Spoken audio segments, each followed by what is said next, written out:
students, how are you all? I'm sure you all are doing perfect and enjoying your studies too. So children, let's begin with our next chapter, which is The Road Not Taken. Summary जान लेते हैं इस poem की. In this poem, The Road Not Taken by famous 20th century American poet Robert Frost, the students will explore the dilemma of making one's choices. The road not taken.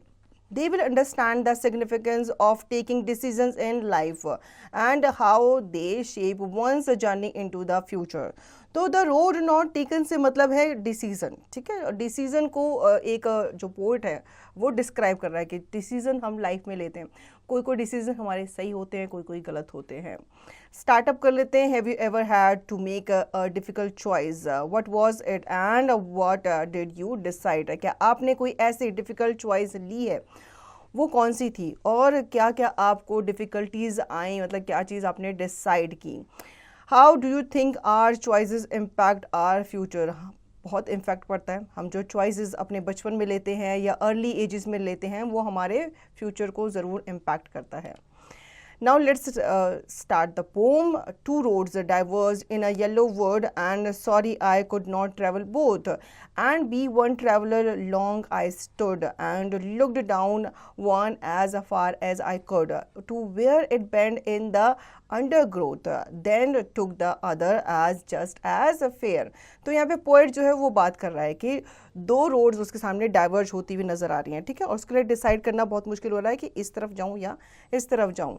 लेकिन वो क्या है, traveller है तो वो खड़ा भी नहीं रह सकता, ठीक है. तो उसको एक ना एक जो पाथ है वो चुनना ही पड़ेगा. And having perhaps the better claim because it was grassy and wanted wear, though as for that the passing there had warned them really about the same. अब वो कहता है कि ये जो better claim है, मतलब मैं जो रास्ता चुन रहा हूँ वो सही हो सकता है क्योंकि ये क्या है, ग्रासी है और हर कोई इस पे चलना चाहता है. लेकिन जैसे जैसे मैं उससे पास होता जा रहा हूँ मुझे एक चीज़ जो है वो वार्न कर रही है उसी चीज़ के लिए. And both that morning equally lay in leaves, no step had trodden back. Oh, I kept the first for another day, yet knowing how way leads on the way, I doubted if I should ever come back. अब जैसे जैसे वो रास्ते पे चल रहा है उसके दिमाग में बहुत सारे क्या चल रहे हैं, क्वेश्चन चल रहे हैं कि क्या मैं सही तरफ जा रहा हूँ, क्या मैं वापस इसी रास्ते से आ पाऊँगा या नहीं, भूल तो नहीं जाऊँगा. I shall be telling this with a sigh. Somewhere ages and ages hence, two roads diverge in a wood, and I look at one less traveled by, and that has made all the difference.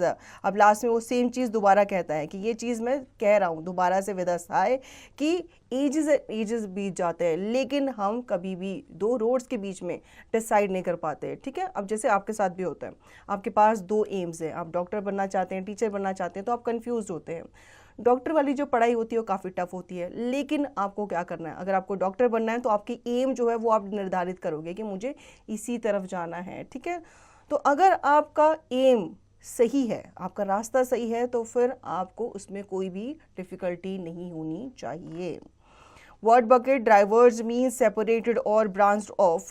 Undergrowth means the dense growth of shrubs and other plants, especially under trees. In woodland, claim means a demand for something as rightful or due. Trodden means walked on. So इसके हम exercise देख लेते हैं. Think and answer. Tick the correct option. What did the traveler see in the yellow wood? क्या देखता है? Two roads diverging. दो roads जो है वो diverge होती हुई उसको नज़र आ रही है. Read the following extract and answer the questions that follow. Extract 1. Two roads diverge in a yellow wood, and sorry I could not travel both. What is the traveler feeling sorry about? वो कह रहा है दो road है, दो roads को नज़र आ रही है, अलग अलग रास्तों पे ये जा रही है और वो एक ही पे चल सकता है, दोनों पे नहीं चल सकता, इसलिए वो सॉरी फील कर रहा है. Extract 2. I took the one less traveled by, and that has made all the difference.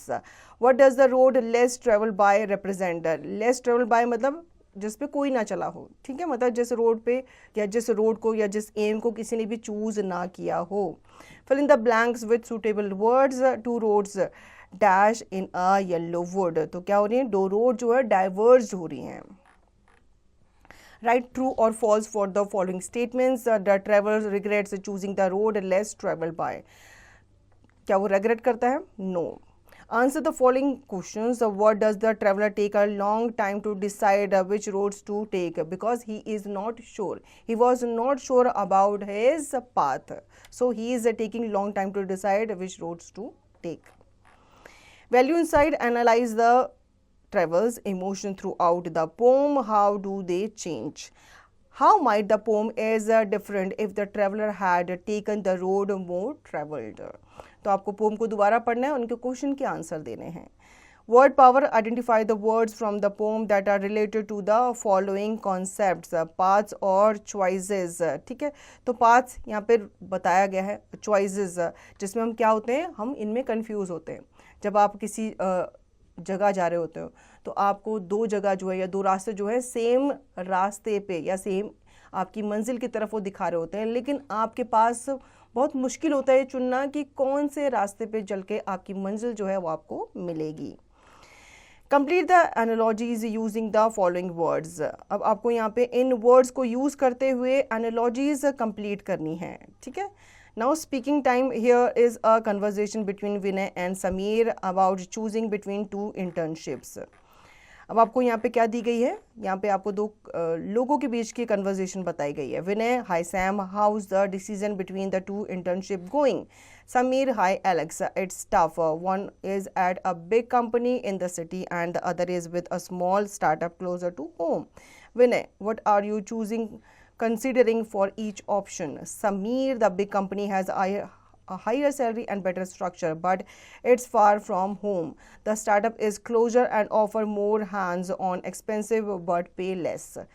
Vinay, how are you making your choice? Sameer, I'm thinking about my career goals and what is important for me now, like being close to my family versus gaining experience. Vinay, how are you dealing with the uncertainty? Sameer, I am talking to friends and mentors to get their advice and remind myself that both options have their pro or cons. Discussing this conversation can help you practice expressing your thought process early, explaining how you weigh options and showing how advice influences your decisions. तो यहाँ पे दो friends जो हैं वो बात कर रहे हैं एक जॉब अपॉर्चुनिटी को लेके.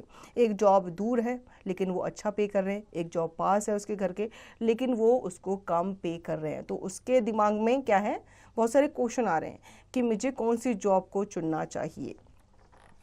Life skill activity. Imagine you were faced with a significant decision in your life. You have to choose between two exciting opportunities. One is a new job offer in a different city and the other is staying at your current job but with a chance for a promotion. Both options have their own benefits and challenges and you can only choose one. How would you approach making this decision and what factors would you consider to ensure you make the best choice for your future? Discuss. आपके सामने एक situation है, ठीक है, एक situation है मतलब जो एक जॉब तो आप कर रहे हो उसमें आपको प्रमोशन मिलने वाली है और एक जॉब ऑफर आया आपको दूसरे स्टेट से, तो आप किसे चूज़ करेंगे, ये आपको डिसीजन लेना है. Writing activity. Imagine your school is organizing a literary discussion event focused on the theme of decision making as explored in Robert Frost's poem The Road Not Taken. As the class representative, you need to write a notice for the school bulletin board informing students about this event. Your notice should include the following details: the date and time of the event, the location within the school, a brief description of the event's purpose and activities, instructions on how students can sign up or participate, any additional information or requirements for attendees.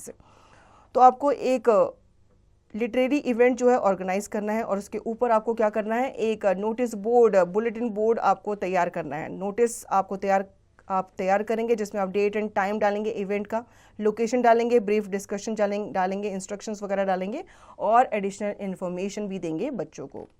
Project activity. Rewrite the poem from the perspective of one of the parts और from the perspective of a person making a decision. तो आपको इस pome को rewrite करना है, ठीक है. इसमें आपको जो एक पर्सन का पर्सपेक्टिव होता है डिसीजन बनाने का, उस पर्सपेक्टिव से सोचते हुए अपनी खुद की एक पोम जो है क्रिएट करनी है.